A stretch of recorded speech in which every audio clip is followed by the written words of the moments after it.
yes, he's a very talented player. Yes, he's potentially a generational player. However, he's a human being. Like, there's going to be games, and he's not like this pinpoint accuracy player either. He does other stuff that's generational, but his accuracy is not generational. So you're going to put a lot on his shoulders, and it just didn't work out the way that they wanted it to. And kudos to them to say, hey, you know what?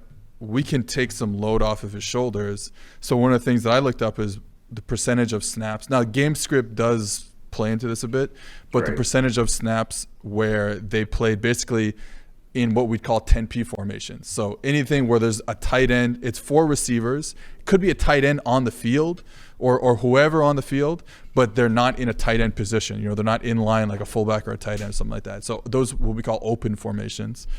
60% in the title game against the Chiefs. Obviously, again, they're down in that game. Maybe it makes a bit of a difference.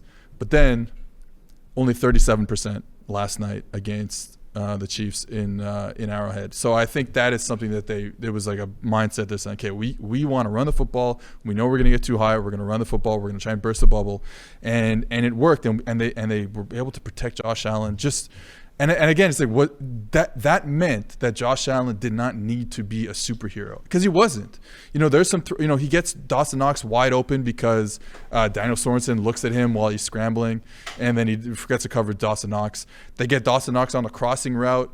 He's kind of covered, and he makes a good play on the ball. It's not really a great throw by Allen or anything like that, but it allows Allen to just be normal for a game and then not lose by 20 points. Exactly. And that is so important because as much, again, I'll go back to the same thing. As much as Josh Allen is kind of a generational player, it's okay once in a while. He's not going to be perfect every game, and it's okay once in a while to take some away from him and let him be a normal player. I mean, you don't want to have to ask your quarterback to have to be that, right? Like, there are so many great quarterbacks that we spend so much time talking about how much better it would be if they could be in a situation where you're not asking them to have to be everything for the offense at all times. And I think, one of the themes of the year for me on the offensive side of the ball is just what teams are doing on first down.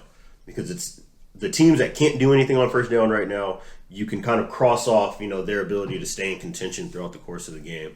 And one of the issues that the Bills had last year, not being able to run the ball, is that you're always in 2nd and 8. And if you're always in 2nd and 8 against a team that wants to get in a dime and bring all these different pressures and different cover 2 rotations, then you're never making them make any other decisions, right? But the fact that they were able to run the ball early, they were efficient on first down when they did pass the ball, that helps you keep yourself in a situation where, hey, you get into 2nd and 4, you get into 3rd and 3, and you can live just fine. You can get into those calls where if you're getting man, if they're rushing 5, if they're rushing 6, if they're playing soft quarters or cover 3, you can actually call the offense that attacks whatever that look is.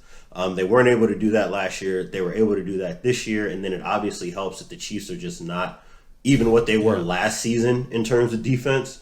So those holes are even wider now. But yeah, to your point about not being in those open formations as often, it does a lot for them. The fact that Josh Allen was able to operate out of play action does a lot for them. That was a big issue early in his career. I mean, it's really kind of been throughout his career. Anytime he turns his back to the defense, typically bad things have happened. But the fact that he was able to stay efficient in his process against Kansas City, that looked good to me as well. And, I was a little kind of up and down on what I thought about this offense coming out of week 1. But now looking at kind of the way that they've adjusted, I think that we can consider them serious. I think they're still serious. For sure. They've been explosive.